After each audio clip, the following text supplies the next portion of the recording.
तो चलिए T20 आपने बहुत देख लिया, T20 वर्ल्ड कप भी हो गया और अब तो एक नया फॉर्मेट आ गया है, T10 आ गया है. And as we speak, Abu Dhabi T20 T10 league is on, and we're joined by one of the champion teams, prospective champion this year, the team that has been topping the charts, the New York Strikers. And let me introduce everybody. We've got the World Cup winning captain on Morgan with us. We've got Rashid Khan, the most sought after white ball cricketer in the world. We've also got Sagar Khanna, who's the owner, promoter of New York Strikers, plus the coach himself, Carl Crow. Welcome to the show, gentlemen. Thank you. Good to be here. It's been a fantastic ride for all of you. In fact, there were obviously some question mark over the T10 league. Would it be viable internationally? What is your first impression about the T10 league on? Oh, well, I've played in every year bar one so far. So I think it's been going 5 years now, and it's gone from strength to strength. So it's not something that has been new to me. I'm a huge fan of T10 cricket. I have been for a number of years now, and the simple fact is, it's a celebration of the game. It's a carnival of cricket, and the beauty of it is you can start and end a tournament in the space of 10 days and sometimes a week, and it's very rare that you come across any other format in our game that you can start and finish a tournament in that period of time. I think that's one of the huge strengths of it. I think the second biggest strength is, as a cricket lover, you can buy a ticket and you can pay a premium price in any other format. And growing up as a kid, my favorite batter was Brian Lara, and I could go and I could watch Brian Lara bat, but he might not get any runs, albeit he was a very accomplished batter, one of the greatest ever.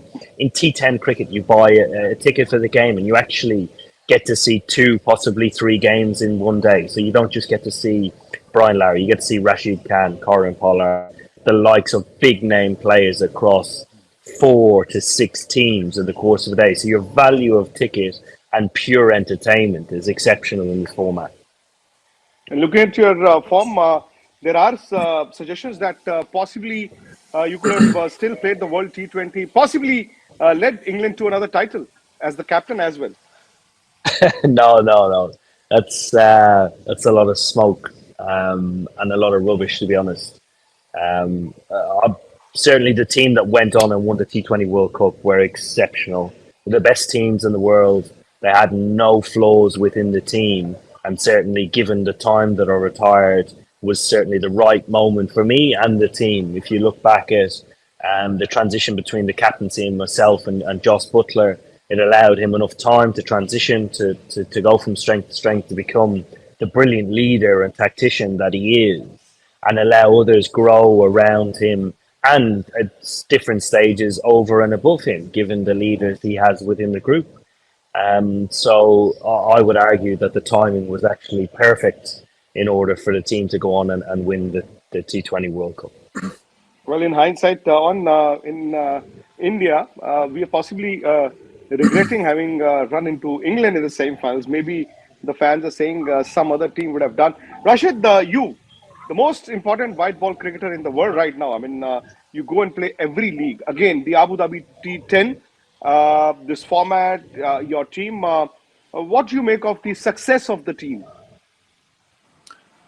Well, I think I'm so happy to be here with the team, which is top of the table, and the most important thing is like everyone in the team is taking the responsibility. Which is the best thing in the team. Like it's not just like depending on one player or two players, they could perform, they win. Otherwise, they're gonna lose the game. No, I think anyone get the opportunity. I think they step up and take the responsibility. If that's in the bowling department, batting department, and that's the beauty of this team. And I think that's the main reason behind like being the top of the table and crucial games now.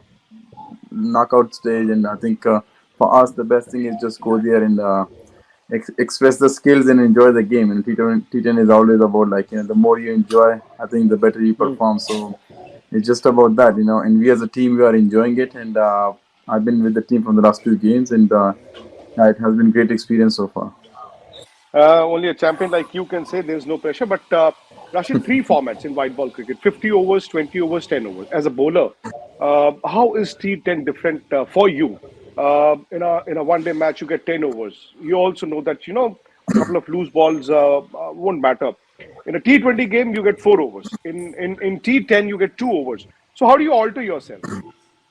Well, T10 last 2 hours, you bowl 2 hours, and I think if you look like in T20s and ODIs, most of the time, for Afghanistan, I'm bowling the last four in the last four and last three, and that is something batsman is always going after you, and that is something which prepares you from here as well. Like if you're bowling those 2 hours, I think everyone is going after you. So I have those things in the mind as well. Like tomorrow, if I'm playing for Afghanistan in the World Cup.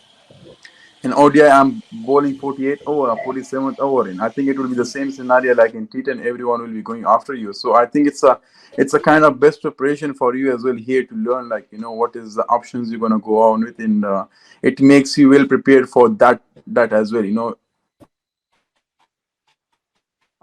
Carl, coming to you, I think we've lost Rashid for a while, but again, forming teams in a T10 league, again, a newer version. You've got somebody like Morgan, you've got somebody like Rashid, you've got somebody like Pollard and the others.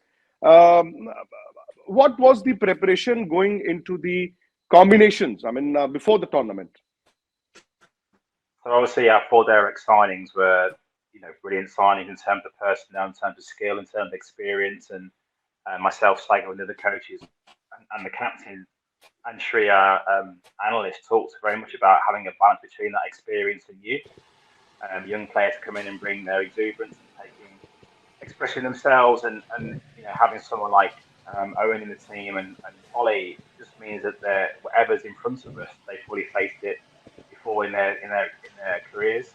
Nothing's going to surprise them too much, so we're able to adapt to what's in front of them. And yeah, we've gone pretty well. I think on the draft, we were delighted from the draft with the team we had. We've made some excellent signs along the way, and Rashid was a brilliant signing for us, and complemented the team brilliantly. And so we've been pleased with the way the team performed. We hope that would be the case, and we hope it continues for the next 2 days. Kal, since it's a fast format, I mean, you look at international players. I mean, Rashid made a very valid point. The more you enjoy this format, the better you become because you also try to eliminate the fear of failure. I mean, in a T10 game, how much is the fear of failure, the specter hanging around the players because they've got reputations to they're world champions. They've got reputations to defend. Again, a T10 may not do justice to their talent. So, how do you eliminate this fear of failure in a dressing room before an important game? Well, I mean, I think that's individual for each person. But one thing we talked about right at the start for many individuals is we would expect failure during this tournament. If you're playing 7 to 10 days and playing fairly high risk cricket, you're going to fail. We've had quite a lot of chat in the bowlers meetings. We've talked about the only thing I really care about with the bowlers is whatever happens, they still want the ball in their hand and bowl the next over. They are going to get taken. I mean, you mentioned earlier about the standard of competition. Best players in the world are here. You're bowling at the best players in the world. You're going to get taken in 10 overs. But as long as they keep wanting to bowl the next over and wanting to be the man for the captain, that's all we've cared about. And same thing with the batting. The batters have got complete freedom to go and play. It's unrealistic to expect them to perform in every game. So you keep backing them, keep backing their skills. And a pointing case would be Mohammed Wasim, the local player, who had a fairly, for his own standards, poor start to the competition. Yesterday, I thought it was outstanding. Had we have panicked as a team and dropped him and taken him out of the team, that's not a great sign for the rest of the boys. But we backed him, Mm. continue to back him, and yesterday he played a fantastic innings. And I think so. It's your behaviours, and if you keep backing players and don't drop them through those performances, I think that takes away an element of it. On again, do you think T10 is here to stay? I mean, uh, could there be T10 leagues in terms of international cricket as well in the future? Yeah, I think it is here to stay. I think Rashid answered the question beautifully earlier about where does it sit in relation to the other three formats and four if you include the 100 in the UK.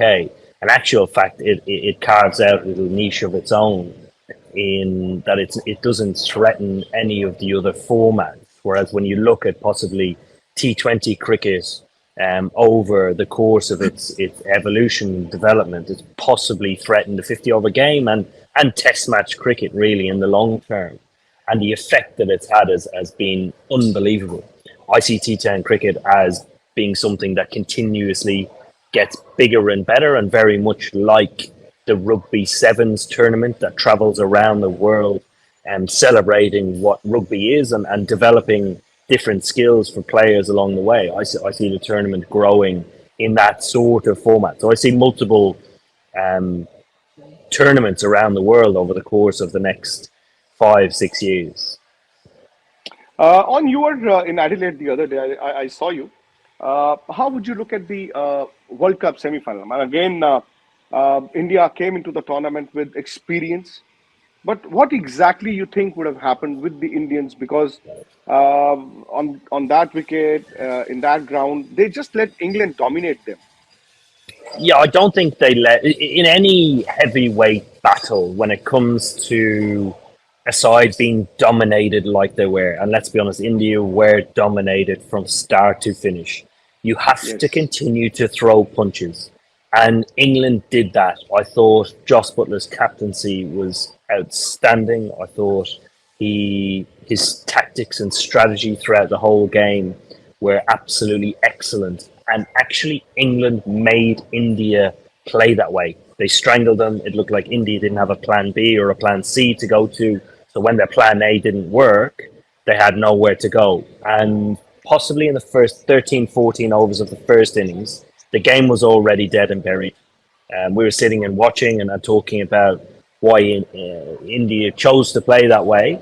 And perhaps you'd question their planning going into the game or their lack of adaptation when England Hmm. had been so strong in the game. And considering you only rewind the clock 5-6 months ago when India toured England and again dominated England by playing this free spirited, very aggressive, very positive mantra under Rohit Sharma, and we sat back and we lauded Rahul Dravid and Rohit Sharma, but certainly it wasn't evident in Adelaide for the semi-final. Sagar, hope you can hear me now. Am I audible to you?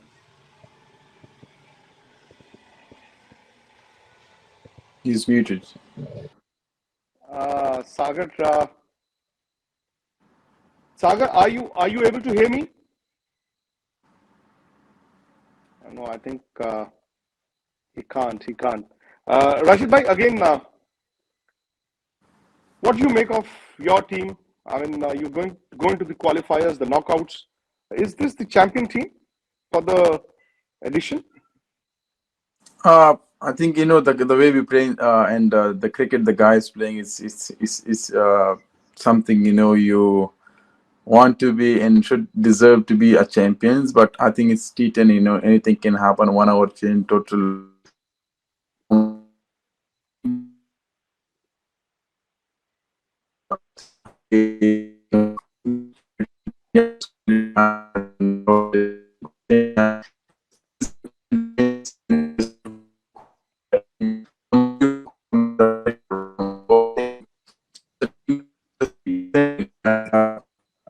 Again, I think Rashid also has some connectivity issues. Sagar, finally, can you hear me now?